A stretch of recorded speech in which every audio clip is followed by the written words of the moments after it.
नमस्कार, आप देख रहे हैं आनंद समीक्षा प्राइम टाइम बुलेटिन। पेश है आज की बड़ी खबरें।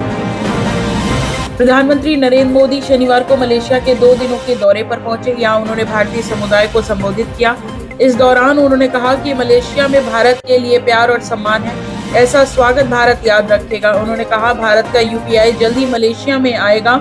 पीएम मोदी ने कहा कि मैं पिछले साल आसियान समिट में हिस्सा लेने नहीं आ सका, लेकिन मेरे दोस्त से वादा किया था कि मैं जल्दी मलेशिया आऊंगा। जैसा वादा किया था मैं यहाँ हूँ। ये मेरी 2026 की पहली विदेश यात्रा है।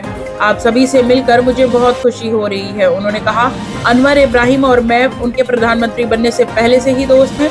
हम एक दूसरे को बहुत अच्छी तरह से समझते हैं। पीएम मोदी ने कहा कि आपने सदियों से परंपराओं को जिस तरह संरक्षित कर रखा है वह सराहनीय है। उन्होंने कहा कि विश्व में भारतीय मूल के लोगों का दूसरा सबसे बड़ा समुदाय मलेशिया में है। केंद्रीय गृह मंत्री अमित शाह ने शनिवार को जम्मू कश्मीर के विकास परियोजनाओं की प्रगति की समीक्षा के लिए एक उच्च स्तरीय बैठक की अध्यक्षता की। बैठक में केंद्र शासित प्रदेश के बुनियादी ढांचे के विकास और प्रमुख योजनाओं के क्रियान्वयन पर ध्यान केंद्रित किया गया। अधिकारियों ने बताया कि यह बैठक लोक भवन में हुई है, जिसमें जम्मू कश्मीर के उपराज्यपाल मनोज सिन्हा, मुख्यमंत्री उमर अब्दुल्ला, केंद्रीय गृह सचिव गोविंद मोहन, जम्मू कश्मीर के मुख्य सचिव डीजीपी समेत दूसरे लोग भी शामिल हुए। मुख्यमंत्री पुष्कर सिंह धामी ने एनएचपीसी सभागार बनबसा में सरस कॉर्बेट महोत्सव के आधिकारिक टीजर लॉन्च किया। यह भव्य 7 दिवसीय आयोजन 18 से 24 फरवरी तक जनपद चंपावत में आयोजित होगा। महोत्सव का आयोजन प्रधानमंत्री नरेंद्र मोदी के उत्तराखंड में शीतकालीन पर्यटन को बढ़ावा देने के दूरदर्शी परिकल्पना को साकार रूप देते हुए किया जा रहा है। मुख्यमंत्री धामी ने कहा कि यह महोत्सव चंपावत की समृद्ध संस्कृति विरासत, धार्मिक आस्था, प्राकृतिक सौंदर्य, साहसिक पर्यटक गतिविधियों को राष्ट्रीय एवं अंतर्राष्ट्रीय पहचान दिलाने का माध्यम बनेगा। उन्होंने कहा कि देवभूमि के सांस्कृतिक रंग, लोक परंपराएं और प्रकृति की अद्भुत छटा इस आयोजन के माध्यम से देश विदेश तक पहुंचेगी। उत्तर प्रदेश का आगामी बजट इस बार लगभग 9 लाख करोड़ रुपए का होने की संभावना है। 11 फरवरी को विधानसभा में पेश होने वाला यह बजट 26-27 वित्त वर्ष के लिए होगा। पिछले साल के बजट से करीब 1 लाख करोड़ रुपए ज्यादा होने से यह प्रदेश के इतिहास में सबसे बड़ा बजट साबित हो सकता है।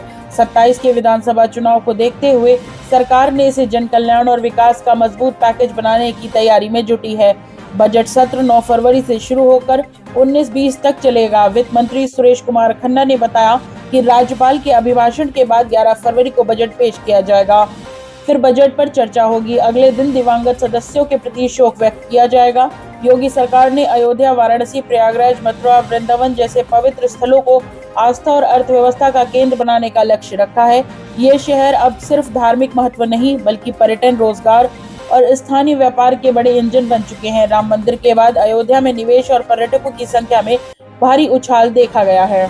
सैनिक कल्याण मंत्री गणेश जोशी ने आज देहरादून के गुनियाल गांव में निर्माणाधीन सैन्य धाम के अंतिम चरणों के कार्यों का स्थलीय निरीक्षण किया। इस दौरान उन्होंने कार्यदायी संस्था एवं विभागीय अधिकारियों को निर्माण कार्य शीघ्र पूर्ण करने के निर्देश दिए। निरीक्षण के दौरान मंत्री गणेश जोशी ने सैन्य धाम की भव्यता एवं दिव्यता पर विशेष ध्यान देने को कहा।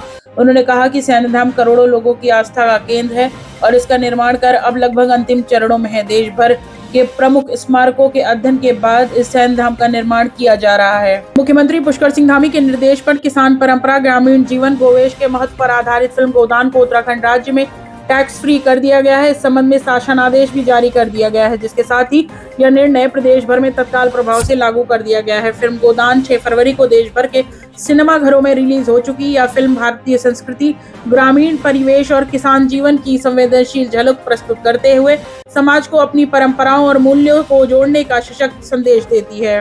मुख्यमंत्री पुष्कर सिंह धामी के मार्गदर्शन में जिलाधिकारी सविन बंसल की विशेष पहल एवं उनके व्यक्तिगत निर्देशन में जनपद देहरादून के राजकीय संचालित माध्यमिक विद्यालयों के प्रोजेक्ट उत्कर्ष अंतर्गत डिजिटल एवं उन्नत शिक्षण सुविधाओं के विकास हेतु एक महत्वपूर्ण एवं दूरदर्शी कदम उठाया गया है। विद्यार्थियों के आधुनिक तकनीकी, सक्षम एवं गुणवत्तापूर्ण शिक्षा उपलब्ध कराने के उद्देश्य से जनपद के सभी राजकीय माध्यमिक विद्यालयों के कक्षाओं को स्मार्ट शिक्षण प्रणाली में सुसज्जित किए जाने की कार्रवाई प्रारंभ कर दी गई है। शिक्षा के आधुनिकीकरण की दिशा में जिला प्रशासन ने बड़ी पहल करते हुए जनपद के 168 राजकीय माध्यमिक विद्यालय को स्मार्ट शिक्षण व्यवस्था लागू कर दी है। कुल 3,67,00,000 रुपए की लागत से 884 स्मार्ट टीवी स्थापित किए गए हैं, जिससे प्रत्येक कक्षा को डिजिटल शिक्षण प्रणाली से जोड़ा जाएगा। कैबिनेट मंत्री रेखा आर्य ने कहा कि सरकार की प्राथमिकता है कि जनहित से जुड़ी सभी योजनाएं समयबद्ध तरीके से धरातल पर उतरे और निर्माण कार्यों में गुणवत्ता के साथ किसी भी प्रकार का समझौता न किया जाए।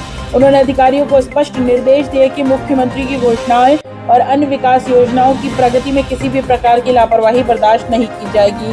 यह निर्देश उन्होंने शनिवार को मुख्य चिकित्सा अधिकारी डॉक्टर मनोज कुमार शर्मा एवं अपर मुख्य चिकित्सा अधिकारी डॉक्टर कैलाश कुंजियाल द्वारा कोरोनेशन जिला चिकित्सालय तथा गांधी शताब्दी चिकित्सालय का औचक निरीक्षण किया गया। निरीक्षण के दौरान डॉक्टर मनोज कुमार शर्मा ने वार्डों में भर्ती मरीजों का हालचाल जाना तथा रोगियों की समस्या तथा दिए जा रहे उपचार के संबंध में जानकारी ली। सीएमओ द्वारा उपस्थित चिकित्सा सिस्टर इंचार्ज को निर्देशित किया गया कि प्रत्येक वार्ड के बाहर मरीजों के खाने का मेन्यू चस्पा करें। मुख्य चिकित्सा अधिकारी द्वारा चिकित्सालय में आईपीडी को बढ़ाने हेतु निर्देश दिए गए। बने रहिए हमारे साथ, क्योंकि यही है खबरों का डिजिटल चेहरा, आनंद समीक्षा डिजिटल।